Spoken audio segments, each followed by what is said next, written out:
Today, first, fast, and credible.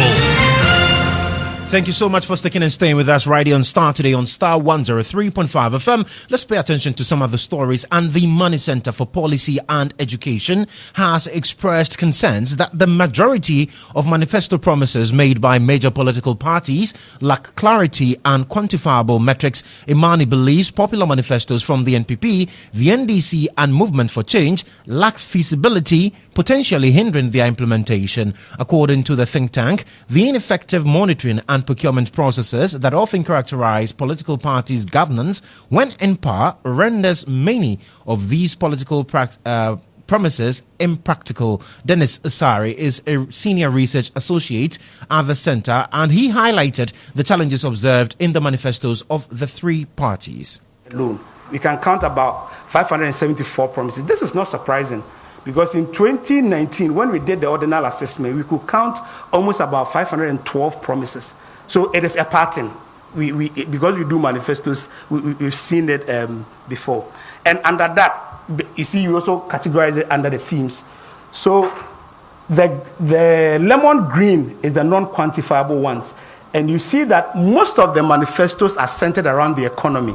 And that is mainly because of where we are. And as I already mentioned, the economy is a bigger theme that covers the macroeconomy and other things like job creation, agriculture, and others.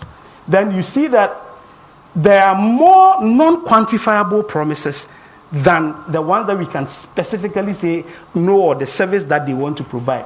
So with this, we say that there are more vague promises in that manifesto than there are more quantifiable ones.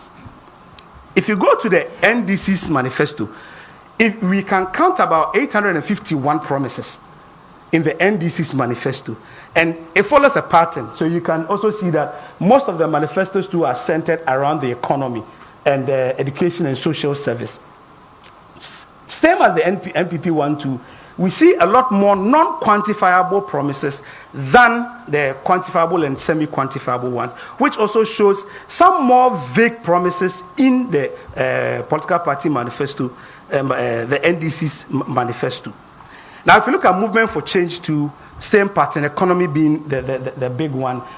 Another pattern, you see a lot more non-quantifiable promises. So what we say is that most of the promises within the manifestos that these three political parties have launched is actually vague. You can't quantify them, or you can't really see the specific service that they want to offer. And so in case any of them is elected, it is very difficult for you to hold them accountable. Secondly, it is very difficult for you to even have an idea of, in terms of it costing and its implementation, how it is going to be done.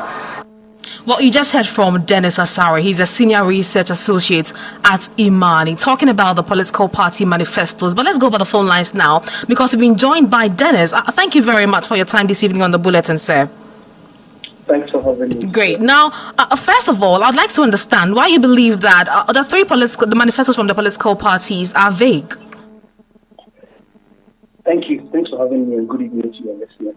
So we say that we are vague because we all understand the current macroeconomic situation we find ourselves as solitary development constraints, and so you would expect that if parties thoroughly reflected on what is possible within 4 years, taking cognizance of where we stand as a country, their promises will be much more clearer, will be very specific on what they are going to do, so that citizens can understand exactly what service they are going to offer with these political promises. But when we did a deep dive through the manifesto, what we were clearly able to see is that most of the promises do not exactly see what the parties want to do. And so that aspect of, and so what, or what exactly will happen if you do this, that is what is missing. However, there are instances where they make very clear and a very specific statement, and so that will help citizens hold them accountable in case they are elected into office. And what we have been pushing since 2008 with the manifesto is that politicians are very clear with their business plans, because they have that tendency to be very vague, so that people do not really see within what they are going to do. But even in our experience with political party manifestos, they almost at all times end up becoming policy frameworks that will be costed in budget. Therefore, we need to start advocating and pushing for them to make very clear statements so citizens can make informed choices. Now, let's put into context these two policies from the two leading political parties, the NPP and the NDC, especially with regards their plans for mining in the country. We all know that the NDC has said they're going to be instituting a gold board, and the NPP is looking at empowering the Geological Survey Authority. Help us put this into context. When you say that some of these policies are vague, take these two instances, for instance. Take these two instances, I beg your pardon, for instance. How vague are they? So we say that the promises that you just mentioned are vague in the sense that, so for example, if you're establishing a gold board, and so when you set up the gold board, and specifically to the promise that you just mentioned, the NDC, we wouldn't call that promise that you just mentioned, that is setting up the gold board, as vague. We call it semi-quantifiable.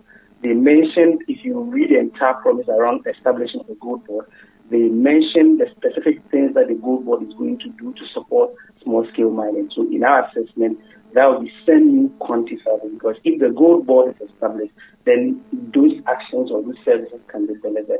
However, in our critical analysis, we found out that most of those actions or functions that the NDC wants the gold board to actually come and execute, that is the core work of the Minerals Commission at the moment. And so you wouldn't need the gold board to actually deliver on those promises. And so in our analysis, that will be semi-quantifiable. But if you look at the feasibility of that promise, we will be creating a duplication of function within the mineral space. On the issue of the NPP saying that they are going to support or fund the Geological Survey Department, you don't specifically see how much they are going to improve their budget. You don't specifically see what sort of work that the Geological Survey is going to do, but their aim is that with funding for the Geological Survey, they'll be able to generate more geological data that will guide small-scale mining. And so in terms of the business, it looks like, okay, so just funding the Geological Survey for them to undertake the gathering of data, what does it lead to? And so it leads to generating data. And what does that will lead to small-scale miners having access to geological data. So the two that you just mentioned are semi-quantifiable ones. Okay. However, we're saying that if you fund the Geological Survey Department and small-scale miners have access to that geological data, what we know is that the sustainable small-scale miners actually use geological data. But it is those illegal miners that do not use geological data in their work. So what service would that render? And that is what is missing. And so what change would that really bring? And that is those are some of the critical questions that we ask. But the other side of that business is that you already know how much Geological Survey is funded.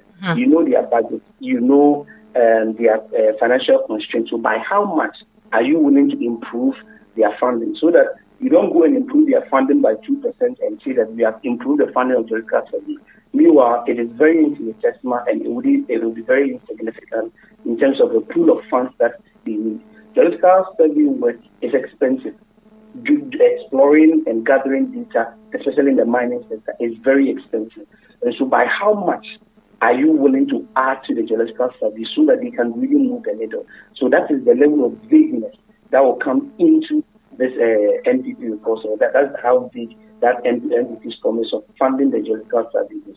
You don't specifically know that by how much are you going to add to their financing. So those are some okay. Now, talking about levels of vagueness, talk to me about what would really constitute this problem, if I may call it that, because clearly these policies are proposed in a bid to proffer some solutions, but if they are vague, would you say that it is just deliberate to avoid accountability, or it is just an oversight? Well, it could be any of the two reasons that you have given. As I said, political parties have the tendency to be vague. And that is why civil society, the media, we try to ask questions so that they are very clear exactly what to do. And because of that, we've seen some improvement and some clarity we bring into their messages. And so what I think is that a part of that may be deliberate, that they don't provide enough information so that citizens can hold them to it. So, for example, if you're saying that you are going to give tax incentives to SMEs, what type of tax incentives? You've been in government for 8 years. You should know know the challenges that SMEs face. We've implemented more than 5 different SME supported programs. You should know the financial constraints and the kind of sustainable financing model that works for SMEs. And so that you propose that, okay, so if I set up an SME bank, this is exactly what they are going to do to solve the financing constraints of SMEs. If you avoid saying that, then you make it very difficult for us to know exactly what you are going to do. And so when you come into power, it's like the states or citizens are giving you a blank check. You can do anything around that, dance around it, and come and claim that you have actually executed on that promise. And that is what we want to avoid, where politicians go on a wild chase trying to do something that essentially do not really address the structural challenge of the main problems within the sector. So we are trying to bring some specificity and clarity to what they say they will do so that we can hold them accountable to do exactly what they said. Okay. I want to find out if the politicians have access to these documents. Yes, the critical analysis will be published on our website, and I think in the next few weeks the presentation will be published, and some key outputs from it will be published, and so we can all engage and discuss. Yeah. Okay, so going forward, what is your expectation after releasing these findings? What we want to see is that citizens must ask questions. We are at a very critical point of our development. At this point, more than 40% of our population are multidimensionally poor. We have a very big situation on our hands in the energy sector, where the IMF estimates that the energy sector debt could reach about 2 billion, which is higher than their programmed estimation when they were given as a fund program, which means that it's become one of the vulnerabilities within the IMF program. Revenues are not growing, and we have a very expensive public expenditure framework that we are working with. We need politicians to be very clear, specific, and focus on what they can address or what exactly they can do or what is possible within 4 years, and not allow them to make very wild statements that end up ballooning the public expenditure and putting us in that cycle of debt, that cycle of fiscal deficit, where we may end up at another maybe IMF program or another international development program just to address our fiscal responsiveness. We want to address fiscal responsiveness. We want real development. We want to address poverty. And if you're a serious country that wants to really see a change, you must be then clear with your plans and be much more narrow and focused, and so that you're able to have a laser view of what exactly is possible, what you can do, what you can address, so that you are able to use the little revenues that can be efficiently. So citizens must ask questions. The media must ask questions. Everybody must ask these political parties between now and December 7th.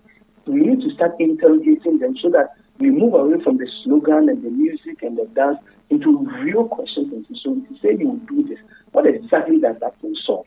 That is what we are looking for. All right. Thank you very much for your time. We appreciate you. I've been engaging Dennis Asare. He's a senior research associate at IMANI. Let's talk about